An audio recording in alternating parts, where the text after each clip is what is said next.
We're the modern version of an old mail order company. We provide books and materials to students engaged in distance learning program. The University of Phoenix is probably our best known, biggest client.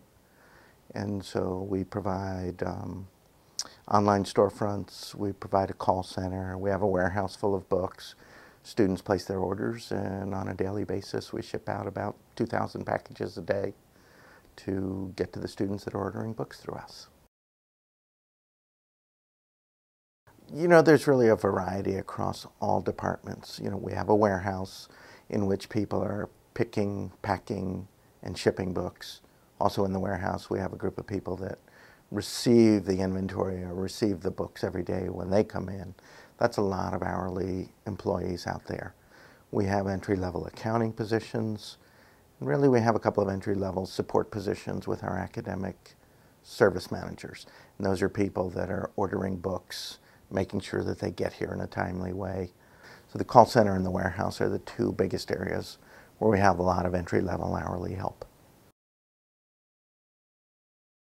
Part of what they need to come in with, besides a good personal and professional presentation, is the ability to know their way around a computer. Certainly they have to be skilled at reading, writing, doing some simple math. It doesn't matter if you're in the warehouse or on the phones or in the accounting department or even supporting a manager. Those skills cross really every one of those areas. There are some positions that are, I would call them a skilled position, where some semblance of a college degree, whether it's an associate or a bachelor's degree, such as an accounting tech person that is here, or an accounting manager that is here. You want them to have come through a formal accounting program.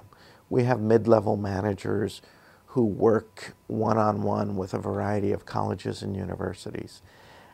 If they didn't understand what a college and university is about, they wouldn't be an effective manager. And while we don't require them to have a college degree, they're never going to make it into that position without a degree. Certainly as we go up the chain within the company, the higher you get, the more typical it is that you would have had some college experience or come in with a college bachelor's degree or even a master's degree.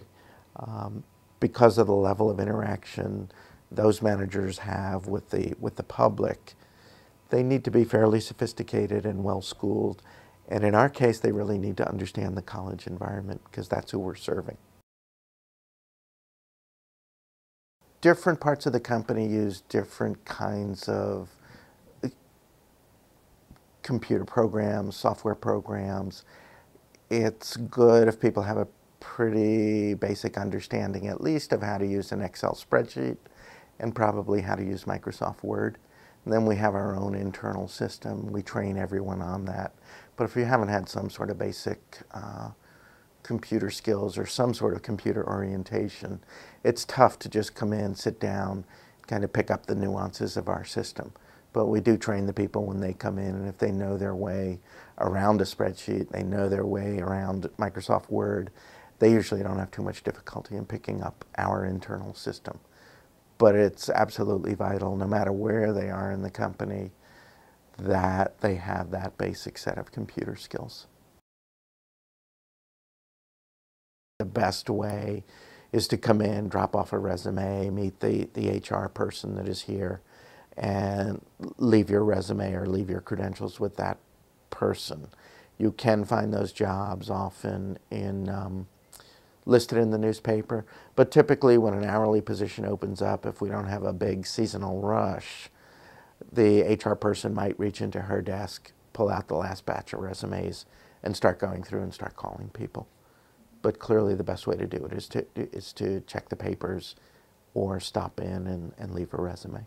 We often contact the workstation, and that's often a source for kind of seasonal or intermittent help. If we're in an unusually busy season, we may contact them for some warehouse assistants or call center support people. Actually, typically they come in, they're going to fill in an application, even if they come in with a resume. So again, some of the basic skills that they need to be able to read an application, answer it directly and honestly.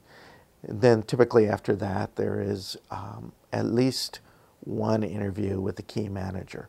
So if they're going into the warehouse, they may talk to the lead warehouse person and that person's manager. If they're going into the call center, they may talk to a call center lead or the manager of the call center. Regardless of what system, what process they go through, they're also at some point going to talk with our HR person. Should they get the job then they'll get some on-site training. You know, a lot of people come in with, if they're coming in with GED and comparable skills, they can do the job. They know where to find a book, how to pick a book, how to pack a book. They know their way around a computer. It's the skills that go a little bit beyond that that sometimes might get someone in trouble, and they're the kinds of skills I think people learn in some of the community-based programs. And for lack of a better term, I would call them survival skills. You have to manage your paycheck, you have to manage your money. You can't run into difficulties with that. You have to manage your home life, manage your family, so you could get to work on time. You have to understand what it means to have sick leave, when to use it, when not to use it. You have to appreciate you could come to work sick if it's not a communicable disease and put in your hours. So I think, you know, the basic skills, most people come here, they have those skills. It's the more subtle, more refined skills, which you hope they pick up as they're learning in the classroom of what it takes to be successful on the job. And that's not always the hard reading, writing, and doing the math. I guess I would call those life skills more than anything else. Our starting salaries are in the $7+ to $10+ an hour. We provide insurance benefits with a relatively minor contribution on the employee's part. That's health insurance. I believe there's also some additional dental and vision insurance in there. We do provide a pretty comprehensive insurance package. We provide it to the individuals as well as to the individual families, the individuals' families. We provide pretty traditional vacation time, sick leave time, and we do have a flexible care program where you can set aside so much money for your medical and related medical needs for a year. So it's broad for a small company. I think people that have dropped out of the education process, that have returned, that are seeking a GED or any sort of advancement in their educational levels, they're on the right path. Even for the most basic position in this company, we are going to look at your educational background. I mean, we serve students. And for them to have recently been a student or to have at least understanding of the education process and what it takes to accomplish educational goals, it's real important to us. So without a GED, without an appreciation for education, without an appreciation for learning, I'm not sure they're gonna gel with the environment here. We have a lot of people who don't have a college degree, have a high school degree, GED. They're great employees, but they need that at a minimal level.